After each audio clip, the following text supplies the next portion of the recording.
All right. Well, we are at five after, and I don't want to shave a moment off of the incredible knowledge and wisdom that we are going to hear today. So I will welcome you all to our Dementia Friendly Nevada Distinguished Speaker Series. My name is Casey Venturini. I have the immense privilege of serving as director of the statewide Dementia Friendly Nevada Initiative in my role with the DEAR program in the School of Public Health at the University of Nevada, Reno. The DEAR program serves as the institutional home base for Dementia Friendly Nevada. But as many of you know, Dementia Friendly Nevada is a statewide initiative comprised of 9 different communities that are working on their local levels in the state of Nevada to become more respectful, educated, supportive, and inclusive of people living with dementia and care partners in their area. We at the Dementia Friendly Nevada support team really see our roles as offering support and really helpful information to inform and drive the work of those local efforts. And that is what this Dementia Friendly Nevada Distinguished Speaker Series is.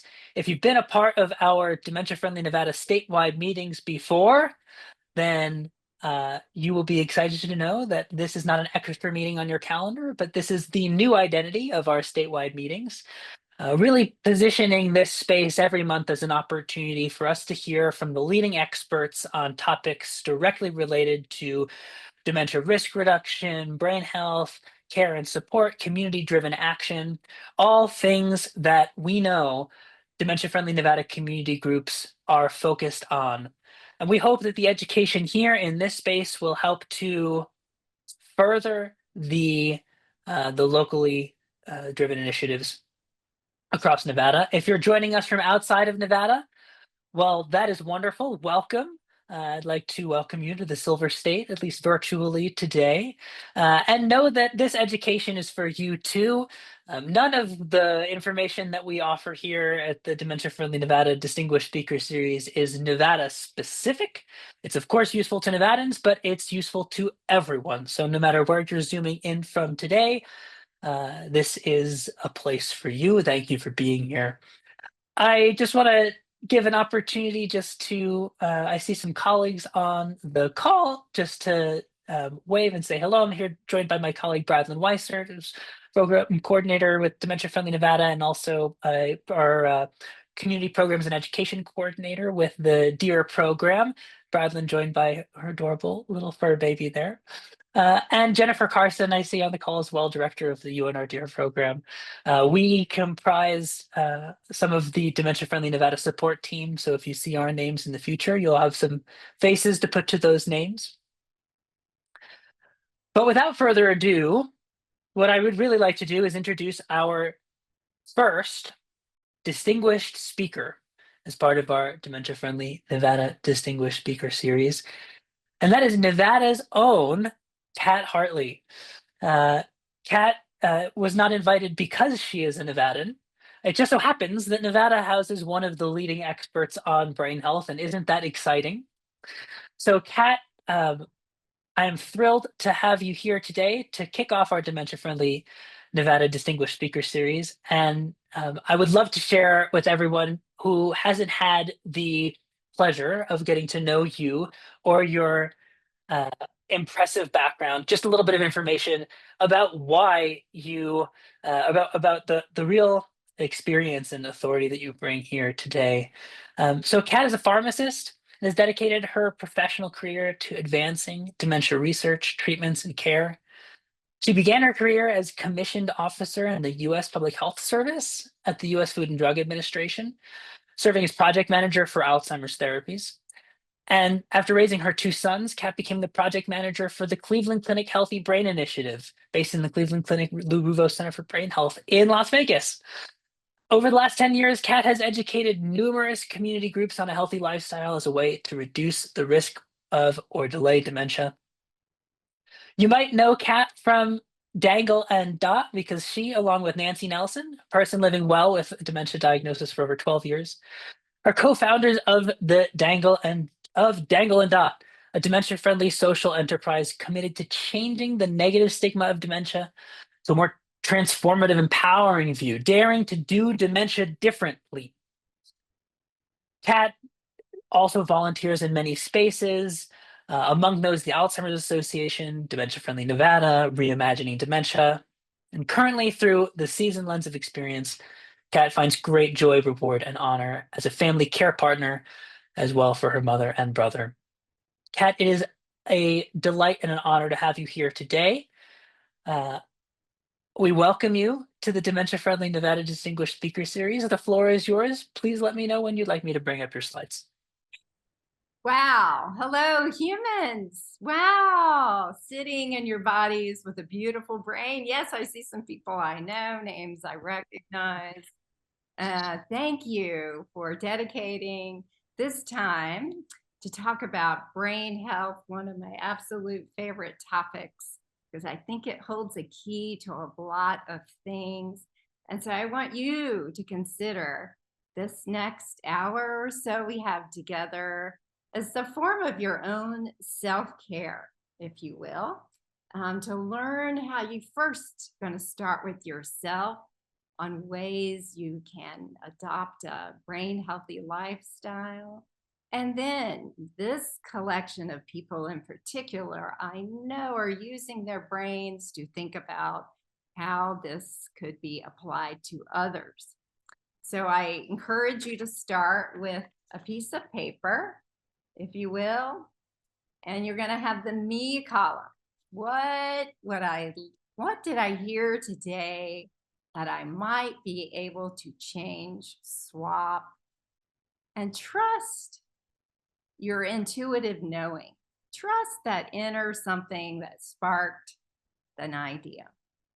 And I really want you to focus on yourself. But also, if there's something comes up but about a family member, perhaps you're caring for someone with dementia, you work on community resources, maybe jot down some ideas, because this is how our brain works. All of a sudden, poof, there's an idea. And I always believe you trust that one. Okay. And so I'll take my slides, if you will. Thank you, Casey, for coming to my technical rescue once again. And so we can just go ahead to the next slide, Casey. And I just want to say that I just want you to realize the mastery that lives between your ears and behind your eyes. It is really, if you just study the brain alone, it is, I want you to be in awe and appreciation of what this organ can do. The one organ that can think about itself. The one organ that's really just mastering at light breaking speed so many activities, sensory input, things are happening. And just when you think you have a lot to do, let's just appreciate all the things that the brain and the body are working together, that make you, that operate without your input. But today we are going to shift the conversation to things that you can input to make this mastery organ work at its best. Because all of you here today have your own unique blueprint inside. You have your own unique experiences stored in your brain. No one has what your brain has stored. Even identical twins, they end up with different, storage things, different experiences. And so many of you here, you want to keep that healthy as best as you can. I think the brain is here to help you bring you into the world and keep your body going. So think of yourself as a partner. So we'll go to the next one. Okay, and bringing in that wow, just bring in the wow about how the whole body works together. It's just mastery. So I am also on the side a mindfulness meditation instructor. And so we're going to just take a moment Stop everything else that you're doing. And just going to drop into the sensations of our body. Feel the weight of your chair. Feel the earth under your feet. And take a deep breath. And I kindly invite you to pick up two fingers, your pointer finger, which we'll be talking about that later, and the expressive social middle finger. You can keep it together with the pointer finger for now, and just stick it here under your neck. And just for 30 seconds, let's just feel. Bring awareness to what's happening. No judgment, no assumptions.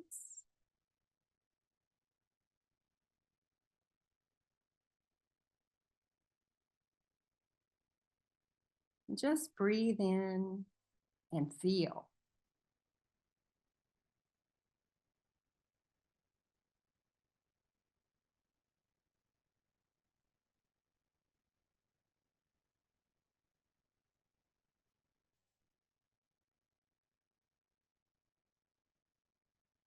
Beautiful. Can let go. Wow.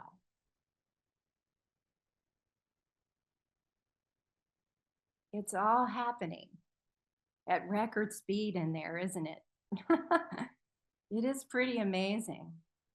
And one of the principles of brain health is that the heart and the brain work very closely together. The heart acts as that pump. I guess 20 to 30% of all the blood and oxygen on the first pump goes where? To the brain. Also, by grand design, what happens when a ball comes your way, or some object comes running your way, or you're about to trip and fall? What's hardwired? All safety says duck and hide your head, right? There must be something very valuable up there. For your automatic system says protect that brain. So I just wanted to bring in some appreciation for the brain and the incredible symphony that is happening, orchestrated at just lightning speed in our body and throughout our life. But it also recognized that you in there has been there as your body has changed, as your brain has changed, and you've been collecting information. You've been making decisions. You've learned how to make thoughts. There's lots of feelings. So I think it's pretty wow. Every day, wake up and just put it right here and go, I'm back. I'm back. What am I going to do today? Okay, next one. Thank you, Casey. And a lot of discussion in dementia does come around genetics, and I can't start any talk without talking about my family, because this is why I get up and try to carry on. My grandfather is waving at you over there. He thinks you're pretty terrific for being a part of this. My grandmother there, they both had very different courses of types of dementia, of course, undiagnosed. And really to have two grandparents taken out by this disease really impacted the rest of the family, as you can imagine. Over the course of my lifetime, the next picture, I have my beautiful aunts who were frontline caregivers to the men behind them that all passed away from dementia, forms of dementia. And so in those two generations, we witnessed about everything that can happen. And this is generation number 3, smiling at you, wanting you to take care of your brain. And sometimes we are, motivated by fear. Fear can be fuel. And I have to say, it was probably my fuel to really take care of my brain, saying that these types of chromosomes, this ApoE gene lives in me. So what can we do about it? And I'm no genetic expert, but there's definitely research around epigenetics that can show those little telomeres down at the bottom of that chromosome has some squishy stuff that can be influenced by our environment and by our choices, whether genes express or not. So if you're curious about epigenetics and genetics, I encourage you to use your brain to dive into that subject. But I was so delighted, next slide, Casey, that in the early or in the mid 2015-14, the Lancet Commission on Dementia Prevention came out, I think it was 2017 first, and had looked at the worldwide ways we could prevent or delay dementia. And they really discovered all these lifestyle things over the course of someone's life. So this is very important if you're interested in early education and children and brain health, that early life, your education really can have an impact on long-term brain health. It sets the stage for what we call neuroplasticity. And then midlife, there's some factors like hearing loss and depression and brain injury that we're going to get into that can have an effect also in your brain's the way it's aging. Even late life, they've identified being socially isolated, being around a lot of pollution, and then also they've added visual loss. Okay, so next, so what they walked away with and said 45% of all dementias worldwide could be prevented or delayed with these lifestyle modifications. That's a big statement. I think we all can sign up for. And again, it's like over a lifetime. So the next one. Thank you. And the other piece of research that is sort of the basis or what I thought was very interesting for our talk today, as I was saying in our finger and pointer studies, about mid, I think 2004, 2010 or so, they came out with the finger study. And this was conducted in Finland. And so it was a pretty homogeneous population. Everybody was kind of all the same and they lived sort of the same lifestyles. But they did really look, they put a group of people in with some lifestyle modification, with some real adherence to physical activity, diet, social engagement, etc., versus just handing out the advice. And the people who were really followed and really given some good interactive effort or attention, they did better. So the Alzheimer's Association became one of the big funders of the US Pointer Study. And that data was recently released at the AAIC meeting this summer. And I encourage you to go and look at the reports about this study, because this is going to be pivotal in our future of the treatment of dementia. So in that study, over 2,100 people were across the US. It was ethnically diverse.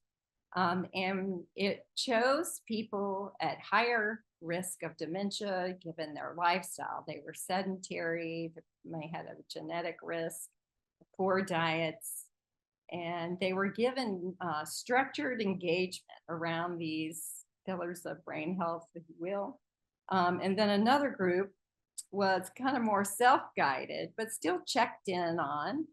And actually both groups ended up having less cognitive decline, it did show, but the structured group really had a significant outcome, better outcome. So the Alzheimer's Association is going to be putting more money toward this effort and how we can possibly educate physicians, internal medicine, our GPs, that this look at lifestyle, what we're going to go into next, is, and in a structured way, really can be seen as treatment to prevent or delay. I'm all for that. So let's get the pointers and fingers in the air and thank you to those researchers pursuing this. I do believe the Finger Group out of Finland is doing a multi-world global type of look. So these are exciting efforts, I think, going on globally. All right, next, Casey. Okay, I want you to see that it's never too late. We can always be changing something. And just, I think the cells of the body are eavesdropping. And, you know, we do have choices every single day, what we decide to pick up to eat, whether we move, our choices in learning and what we're surrounded by. So I think this is the part where we have to take some ownership. And again, in those studies where the people had a coach or someone watching them, the accountability did kind of really help out. So I want you to get your sheet and we're going to go through the pillars of brain health, things that we can do and why they're important. And again, if you can think of things that you want to try, I think it's never too late to start. All right, Casey. So the one pillar, the one domain always comes back, honestly, to exercise. Our bodies have these incredible skeletal systems and muscles, and we were designed to move. And movement really can, I really support healthy aging, aging well. When we get that heart beating, as I said before, you know, 30% or 20% of the oxygen and the nutrients are going up to your brain. So we do want to get some type of activity in our life that increases our heart rate so that we might be a little winded. And even there's evidence that shows that long-term cardio type of activities can actually help stimulate brain-derived neurotrophic factor, which is the precursors to new neurons. So that's exciting. And then we want to keep our muscles strong, hold up our skeleton, help us to be able to sit to stand, using some strength training a couple times a week is also important. And balance. Balance as we age can decline. That is definitely connected to the brain. Our ability to see out and do things to keep our balance straight. So some activities that are great for balance can be some heel toe walking, standing on one foot and standing on another foot, Tai Chi, some yoga. These are great activities for balance. Trying walking backwards, walking sideways. I guess this sounds like dancing to me a little bit. So I know we've created some programs around dancing, which it puts a lot of stuff together over the pillar. So it's wonderful that we're thinking about these things that incorporate so many. Flexibility, you know, just being able to keep things from getting stiff and keeping things loose really can help you prevent falls. Just be able to catch yourself if you stumble on something. So we want to think about those types of things and just keeping things stretching. But I like to, you know, sometimes we make it feel like it's something else to do. And so if you can try to incorporate more movement in our newly sedentary lives, I think back in the day, we used to move a whole lot more. We weren't so push button and things were so quick. Even cooking was a workout, picking up big pots and things like that. So um, thinking of ways you can get more activities just in your everyday life when you're cleaning, gardening, walking has always been shown to be such a great activity for the brain. Just when you sit down and stand up, sit down, stand up an extra time, and keeping it fluid. Okay, so you know what this means, right? Next slide. Come on. All right. Yes, everyone, I want you to stand up. Come on. Yes.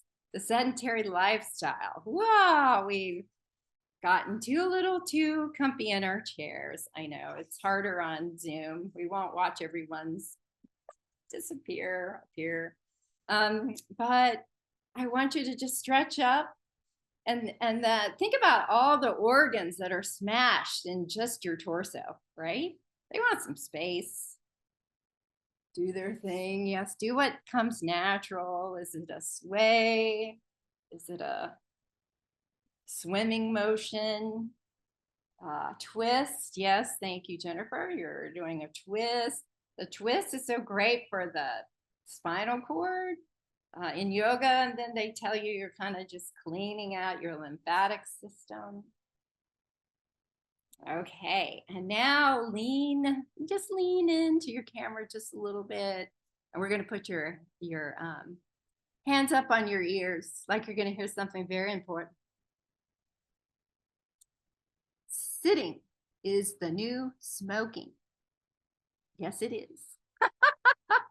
Okay, so no, the Surgeon General came out many years ago and said sitting is as bad for us now as smoking and obesity. So we really do our sedentary lifestyle. We have to kind of almost make ourselves do it with reminders and all sorts of gadgets. So remember to stand. Sit down. All right. Yes. The blood going. Okay, next one, Casey. Oh, my favorite topic of all. And I think this one is going to require all our brain power to solve because our convenience foods have become kind of quite unhealthy in our diet. So what the research has said is that the MIND diet, it's called the Mediterranean Dash Intervention for Neurodegenerative Disease. It keeps coming back over and over as probably the best all-around way to eat. And I don't even like to use the word diet because then it makes it sound like it's kind of very programmed. But we want to get back to eating like more whole food, or fresh food. There is an emphasis on plant-based, less red meat, like less sandwich meats, and processed foods has really come out to be part of the oxidative process that's happening in throughout the body and probably on the brain, causing a lot of metabolic changes and a lot of the trouble. So we want to kind of go back to, we all live around the Mediterranean and I sign up for that. There's more fish, legumes are used, beans are used, whole grains, lots more vegetables. Snacks are more nuts and seeds. The berries have always been shown to be high antioxidants for the brains, particularly the blueberries. And then America needs an oil change. We need to be using more of the good fats There is such thing as good fat, olive oil, and perhaps avocado oil in our food and cooking. Less of the seed oils and things that are now known to cause some inflammation in the body. Emphasis on using spices instead of a lot of salt. We want to, turmeric, cinnamon, ginger have kind of been some of the top ones talked about. There's no specific recommendations I can suggest at the moment, but these fresher things are always better. Dark chocolate has a nutrient called flavonoids in them that can help that oxidative process in the brain, and we love it and gives us a little happy hormones too. But it is dark chocolate. It's not it has to be about 65 to 70% of the dark chocolate. What are we drinking? Your brain loves some water. We have a cheers with the water. Yes, take a little sip. Cheers to your brain. Yes, wonderful. Dehydration can often show up as like a dementia sometimes, some sort of impaired cognition. So let's keep that in mind. And more, there's been some literature and research around alcohol use. It's kind of gone back and forth. Moderate definitely is suggested. Heavy alcohol use now is becoming a risk factor for dementia. Okay, and just in Mama Nature, just so brilliant. This a little snack you could eat. What is that? It's a walnut. This is so high in omega-3 fatty acids. This is a fat your brain needs but cannot produce. And guess what it looks like? A brain. Mama Nature, you're so smart. And then also is the almond. Oh, this is an almond. The amygdala in your brain was named after this, which is important for part of your brain that helps you process from emotions and fight, flight, and freeze. High in vitamin E. And then the cruciferous vegetables, the broccoli and cauliflower family. Look, I love this. Look, this sort of looks like a brain stem and a little cerebellum and the whole thing. I don't know. This is some clues of things to eat that might be a little more helpful for your brain. So again, more cold water fish. I know like salmon, but there's some hesitancy now with, the mercury in fish. So some recommendations are going to smaller fish. Nothing parts community talk like me recommending sardines. There's the haters and the likers, but if you even look at the nutritional value on the back of the can, it's pretty high powered, packed protein, nutrient rich for your brain. Again, if it's an olive oil, much better. So we can have to, I think this category can be very difficult. And this is why, Casey, can you give me the next one? Everywhere you go, our society is full of, you have to try harder on the eating, I feel like, for the most part. So this is at my local grocery store on the same aisle. I can pick from the natural cereal or I can pick the cereal, which it's already puzzling.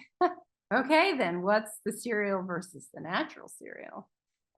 So I think we have some work to do as far as that. And then the next one, same thing. I was always like so amazed when I was in pharmacy school and I was, a young pharmacy student, and I'd be handing somebody's prescription for a high blood pressure and sort of cardiovascular things, and selling them a pack of Camel cigarettes at the same time. And then we have it today everywhere you go, whether it be at your pharmacy where you're working on your wellness, big box stores at Home Depot, it's right there, isn't it? It's always sort of there, waiting, wanting us to take in the more sugar and sort of the junk food. I did notice my local CVS has now a new natural little section. It's under a pretty little light, whatever, but it's way tucked in the corner. So if I can do this, I'm going to, can I share my audio, Casey? You should be able to now. I can just see it. Okay. So, I don't know if you know, some of the grocery stores now have wonderful music going on. And so I have a song for you when you get to these aisles.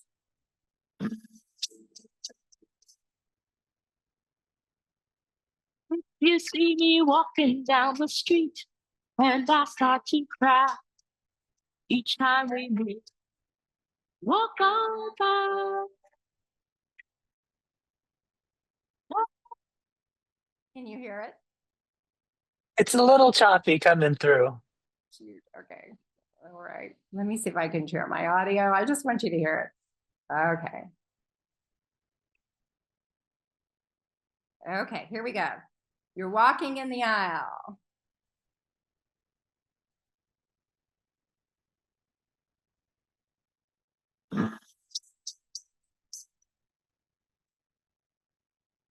You see me walking down the street and I start to cry. It's still a little choppy coming through, Kat. All right, we're gonna master this one day. Okay, so that was Dionne Warwick, Walk On By. Dun, dun, dun, dun, dun, dun. Walk on by when you see this. Okay, just let that earworm, that brain worm when you can't get a song out of your head.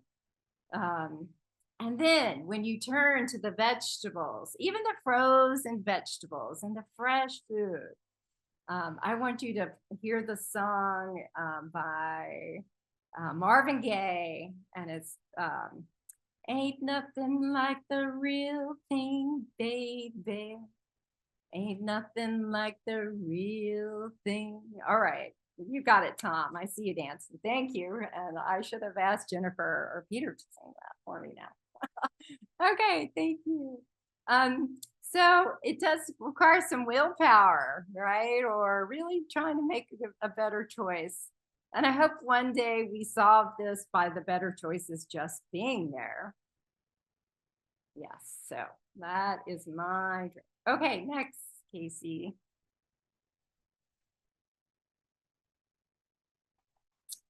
Okay, and then so those our body and the brain are not, they don't operate separately. Your brain's just not somewhere else. So everything that can affect your whole body impacts your brain, and we do know that high blood pressure can play a role, particularly in vascular dementia, certainly diabetes and sugar. High cholesterol is on the list now, and even as I mentioned from the Lancet article, hearing and vision loss really can play a factor. I think hearing midlife is interesting because that makes someone more socially isolated often, and then that those neurons from the ear canal and the complicated ear system to the brain are not working as well, and so that part of the brain can be impacted. Obesity and being overweight plays a role, and we really are getting a grasp on depression in particular. Also has a role, a risk factor in our brain health. And I would like to say that from my experience going out in the community and giving these talks, I do often see that those first two topics, and even this one, exercise, also the eating pillar, and now this one, when I've given community talks, sometimes I do witness or feel some self-judgment. I witness some blaming or that shaming kind of feeling, which I really don't want us to be doing, right? That how can we present that or offer that in community and our education that it becomes more empowering versus, gosh, I'm not doing that. I recently just gave two community brain health talk, workshops at the Martin Luther King Center. And I found those pillars in particular, the eating and the exercise, brought out a lot of like, well, I'm not doing enough. I'm not doing it right. I really need to lose weight. People said it, but I sense there were, I don't know, there's some emotions tied to those things. And so can change the slide, Casey. I think one of the next best places we could really talk. I also witnessed that so many people are so tired. Their brains are tired, their bodies are tired. Our community is asking a lot of us. Technology adds a lot of information every day. We're being asked to do multitasking. Dr. Went at the Cleveland Clinic says our brain doesn't really multitask. It goes back and forth so much, and that's pretty tiring if you're trying to do that all day. And then honestly, so it's not very efficient. And so I'd love a lot of the discussions to start with sleep and relaxation. Can we sink in and give our bodies a break and go from the human doing to a little more human being? So in the sleep, when we're sleeping, there's actually a lot of activity taking place. It's really a maintenance period. And from what I've learned from, say, Dr. Went, that during that time, it's processes happening that can't happen while you're awake. It has to happen while you're asleep or relaxed. So it's sort of like the dishwasher scrubber cycle, getting rid of debris in the neuron cells. So it's certainly a thing to really take into consideration. Some of the best sleep hygiene is to try to get regular sleep, like 6 to 8 hours, 7 to 9. Our bodies are very much in rhythm, a circadian rhythm with the sun at nighttime. And so trying to keep a regular routine can really help your body's ability to sleep. The electronics, these beautiful devices that we love so much and have right here late at night, really can affect the pineal gland, kind of keep us awake. Keeping the TV on, I guess you're processing what the show is, even though you feel like you're asleep. You're really not getting great sleep. So think about that, how you can improve that. Having a bedtime routine, shutting off the electronics, maybe getting outside. Practicing gratitude shifts you to a little more relaxed state. Thank you for today. Thank you for the lessons of today. Thank you for the beautiful people I got to see. Thank you for the pillow. Thank you for the bed. Thank you, kitty cat. Thank you, doggy. I don't know. There's always something to find. And this is why, certainly as a family care partner and someone who can be under a lot of stress, meditation can offer that begin your day with. set your nervous system on a path of calm. When you operate from a sense of centeredness and from calm, it really can, even every encounter can be more of a response rather than a nervous system react. So I think this is one of the pillars I would love people to take a deep breath and start with, even. Because when you're rested, we all know our brain works so much better. We're so much nicer when we have adequate sleep. And I know that can't always happen, but okay, so to the next one. And I think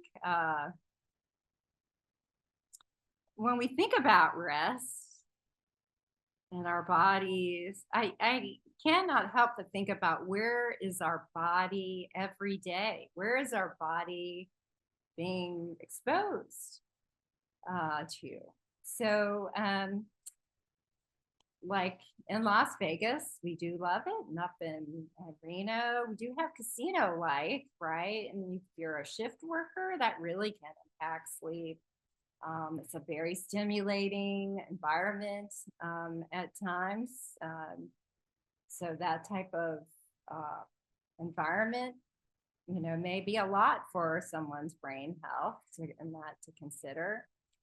We know getting out in nature can really help us sleep better and feel connected, create that sense of calm and belonging. It can help you reestablish some presence. Some thoughts around your home space also, if it's cluttered and kind of things are everywhere sometimes, can create tripping hazards. And there's some research around, it helps or keep your brain a little more organized when things are organized. So we want to keep these things in mind. All right, the next one, as we travel through life. And as I mentioned before, each one of your brains has been programmed differently from your experiences, from where you've lived, people you've met, education you've obtained. And so this is, to me, you have some unique gift, because when you put that all together and you can express it in various ways, I think this could be, it holds your gifts. So the next one. So one of the other fun, I think, lifestyles that we can choose to attend or pay attention to is learning new things. Our brain was designed to learn, to grow, to connect, and experiencing something you want to pursue, something you enjoy. I see our musicians are here. When you are doing these types of activities, say musical instruments or taking a class or trying something new, this can help promote new brain cell growth. And the key is, it's good to become an expert at something where you are really good, but it's also worthy of doing something that's hard and confusing. Your brain kind of really does want the challenge if you can. So even cooking or a recipe requires a lot of activity. But I do remember some of our experts at the Cleveland Clinic always saying, you want to get lost in thought. Isn't that fun when you just get lost in something? You lose track of time, you lose track of whatever's going on because you're thinking, you're really engaged and engrossed. So I hope you'll try this. And I should put on here, it's never too late. I just saw in the news this weekend, some somewhat older adult had joined the LSU marching band as a tuba player. Did anybody see that? He's with the young college kids now. He made it fair and square because he wanted to play the tuba. on game day football. How fun is that? And then I had met another woman in community. She was like 91 years old. And I asked her, gosh, what do you do? And she said, oh, I play the piano. I'd love to give performances. And I said, oh, you've been playing all your life? And she was like, no, my first lesson was at 74. Okay. And we see this all the time. People take, I'm committing to learning something new. So I encourage you to do that. The researchers do say foreign languages is very important also. And I'm sorry, I have a caregiver thing going on. All right, we'll go to the next slide. Oh, okay. Okay. So being social, and we missed each other in 2020, didn't we? Really did. And being social really is a great brain challenge. It can help us. And when we are conversing, our brain is doing a lot of activity. You're thinking of words to say, you're watching body language, and you're getting a chance to express yourself. But also in social situations, it's good sometimes to be the listener. Just having that chance to have a friend tell you what's going on, and also, engaging from a human to human kind of level. We need that. I think all great relationships have a sense of reciprocity. There's the giving and there's the taking, right? Also, so it's good to have your good friends and meet new ones. Volunteering has always shown up in the research as really making your brain happy. It feels like you're a part of something. You get to meet new people who perhaps share some type of same interest as you. So you might make new friends. You might meet someone you really like. I've heard a few stories of that. And it is good to be part of our community.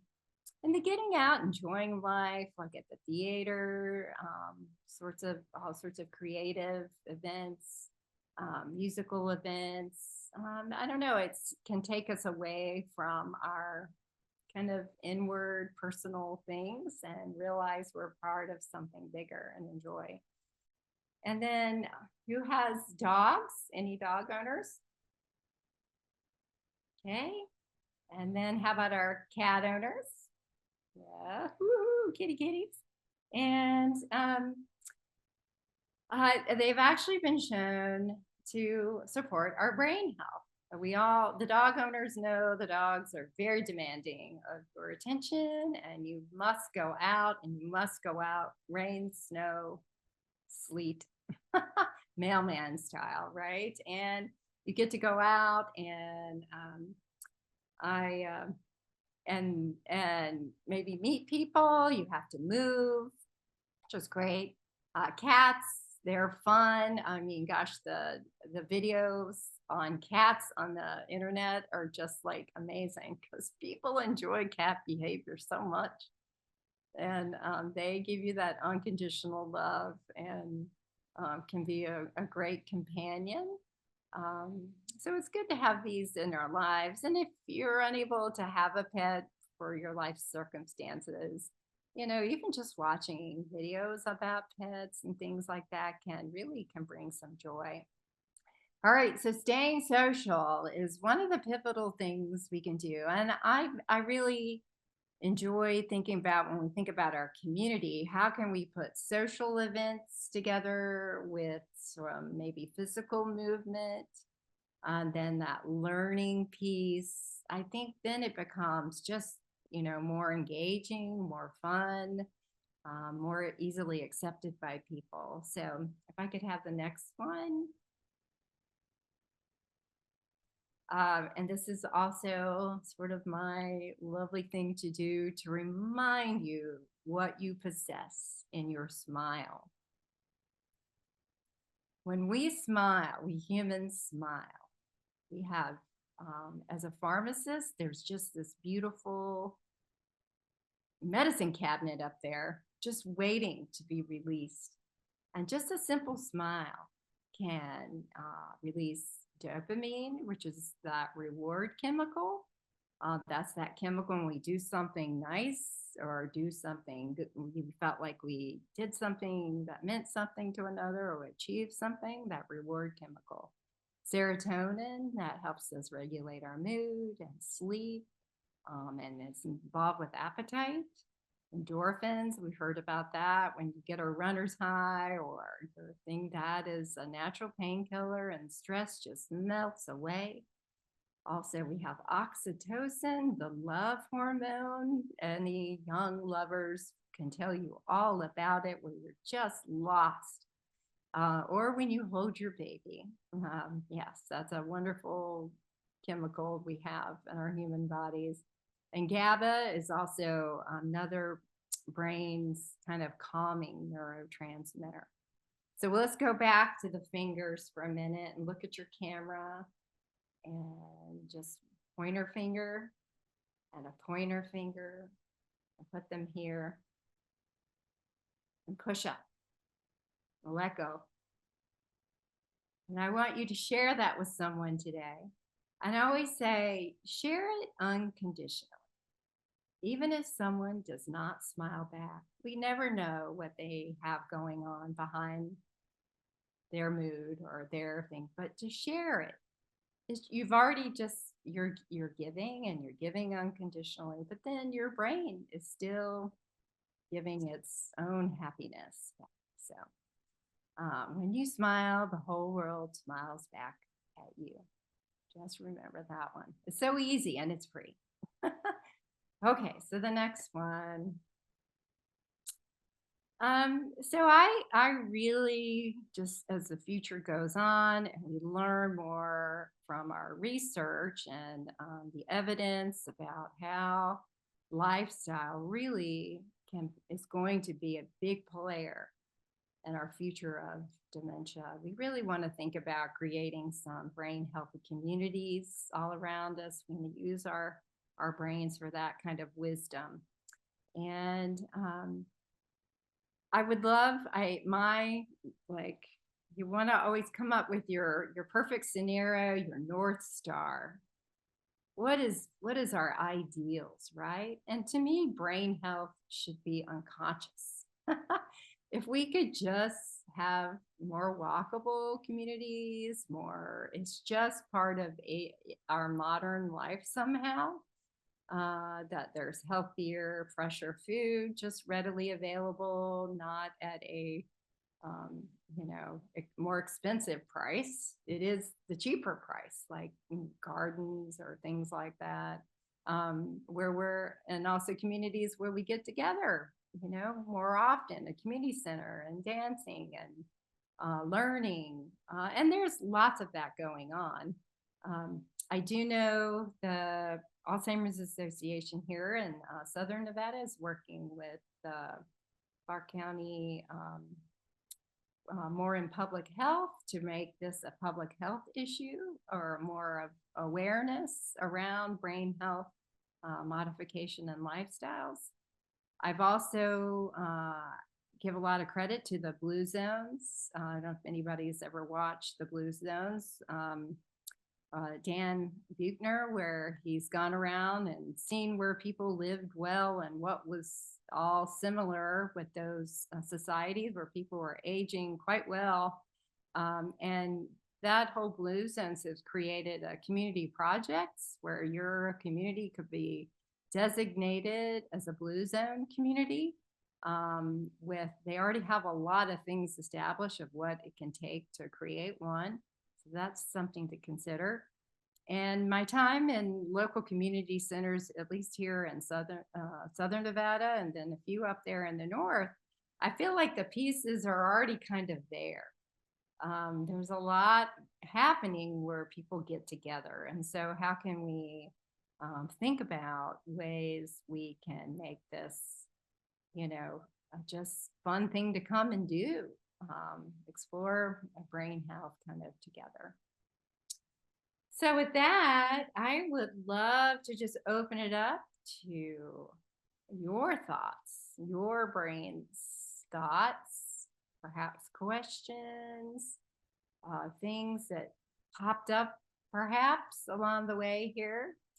And anyway, I do want you to keep in touch with me. Or if you want to, I am doing some more speaking and dangling